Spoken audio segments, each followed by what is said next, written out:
Welcome to Coruzant Technologies, home of the Digital Executive Podcast. Welcome to the Digital Executive. Today's guest is Lauren Fitzpatrick Shanks. Lauren Fitzpatrick Shanks is the creator and chief wonderer, or CEO, for KeepWOL, which is Keep Wondering Out Loud. With more than a decade of experience working at 5 different Fortune 500 companies, plus being a Black millennial woman in engineering and tech, Lauren understands from a personal and professional level what keeps employees engaged and wanting to stay at a company. She holds a Bachelor of Science degree in Aerospace Engineering and an MBA in Operations Management. But at her core, she's a curious and at times overly transparent conversationalist with a superpower of getting others to break down their fear of vulnerability and feel comfortable sharing as well. The combination of her strengths led to her create Keep Wondering Out Loud, or as she likes to call it, KeepWOL. KeepWOL builds learning and development technology for teams that maximizes culture intelligence through storytelling games and training content that is personalized to each employee's learning preferences. Well, good afternoon, Lauren. Welcome to the show. Thank you for having me, Brian. Absolutely. This is so exciting. And I know we chatted a little bit before we hit the record button, but I really, really love this stuff. And you've got an amazing background. And what's so cool is you're going to share that with us today, and we get to turn around and share it with the world. So thank you again, Lauren. And we're going to just jump in. Here we go. Lauren, you've got quite the career in aerospace, engineering, technology, and now you're the creator and CEO of KeepWOL, which is Keep Wondering Out Loud, right? Yes, Keep Wondering Out Loud. That's awesome. I love this. Could you maybe share with our audience the secret to your career growth and what inspires you?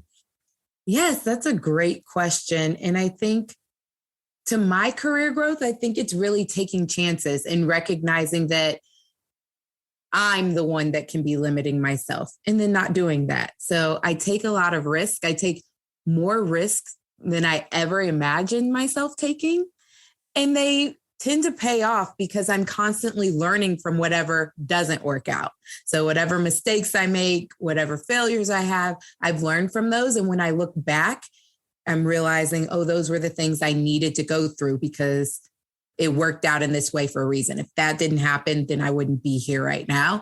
And so that's the one thing I think is a secret. What inspires me, though, is my will to not settle for something I'm not happy with.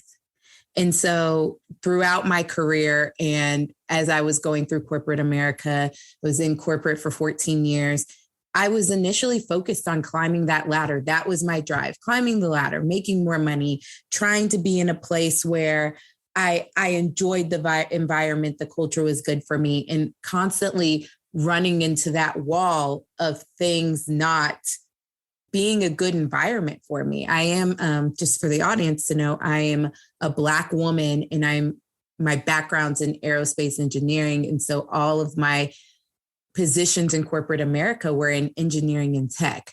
And it's just not a lot of us there. And so for me, that drive to make sure where I'm at and how I'm there and being comfortable being myself was heavily important and heavily influenced me becoming an entrepreneur, because I was seeing the gaps that were in corporate America and the problems with how people were going about talent development, learning and development, diversity, equity, inclusion, and recognizing that I can't fix it within the company I'm in. I have to come out to build the solution to provide, so it will be better for everyone else.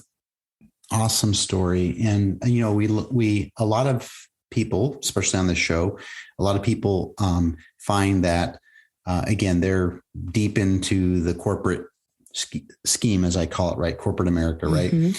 And they find out that they can do much more if they go out on their own. And that's, I love to hear this. You find something that just truly inspires you. And when you're passionate about it, you're so much more happy. And I know it's busy as an entrepreneur. We talked about that earlier, but I love your story. So thank you. And so, Lauren, you bet. Lauren, we're going to jump into this pandemic a little bit, right? Maybe it'll go away. Maybe it'll never go away.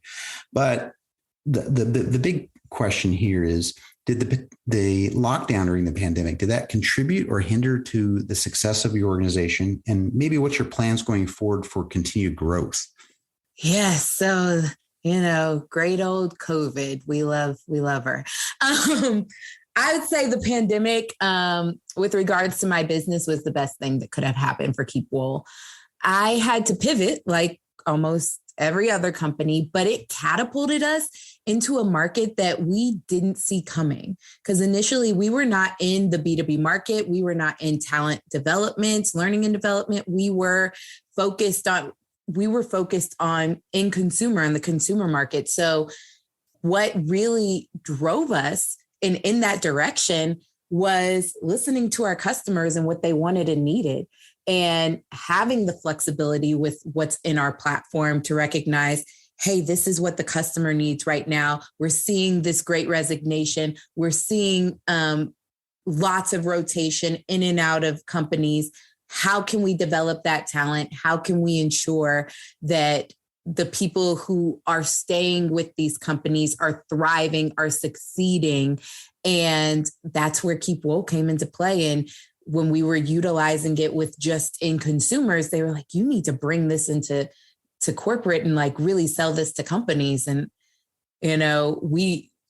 I wasn't going in that direction, and then got contacted by a client that said, hey, I heard about KeepWOL. One of our employees attended a demo. We want to bring this into our organization. And so listening to our customers got us where we are now. And for the future to continue growing, we're going to keep listening to our customers.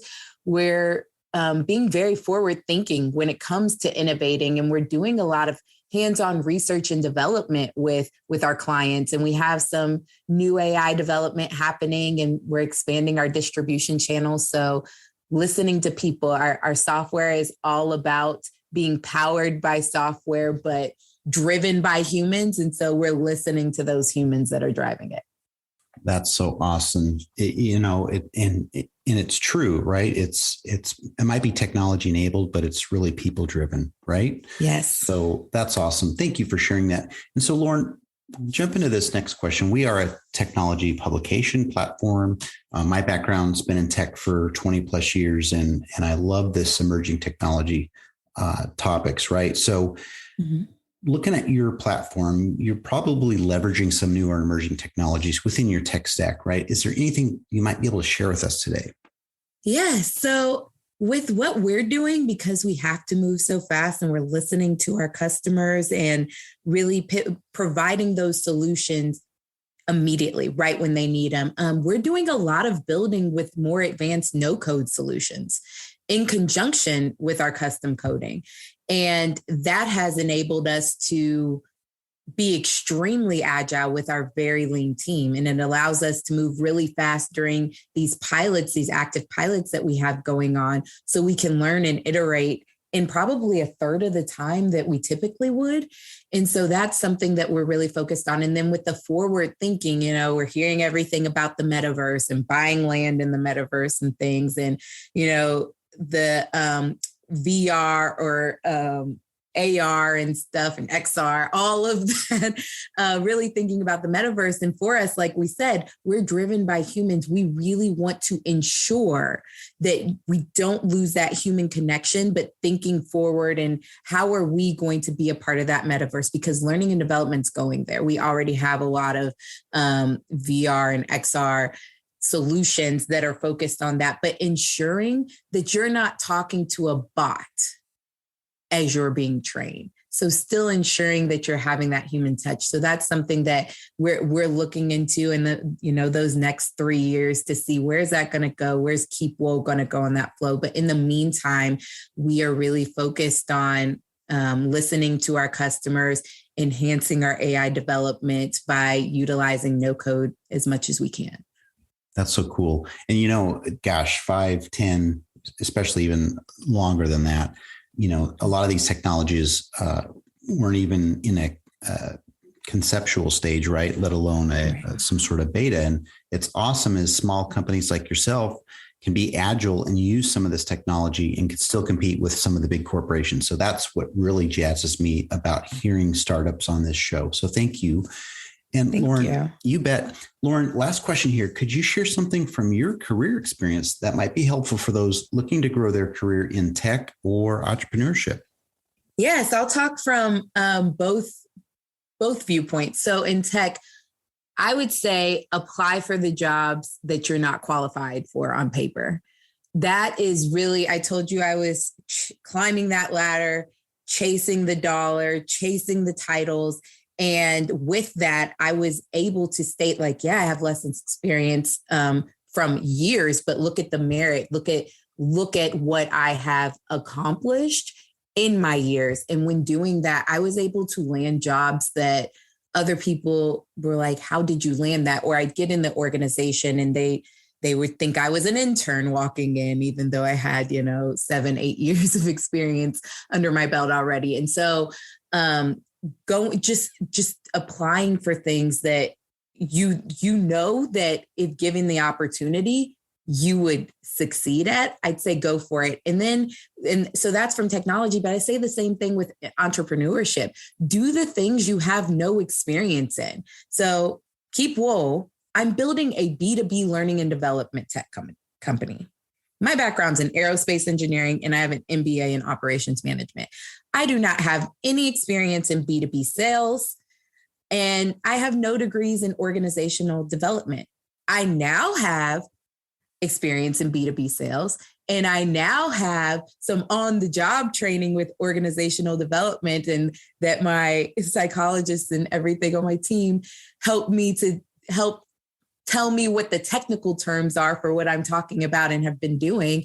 But I didn't have experience in that. I surrounded myself with the experts that had experience in what I was doing. But what I did have experience in was my lived experiences and what I had been through and my ability to see the gaps and then be able to fill those. So I say, do the things that you don't officially or formally have experience in, because you can go find the people who have the formal education or the formal background. And I just say, don't be your biggest hurdle. Take the chance.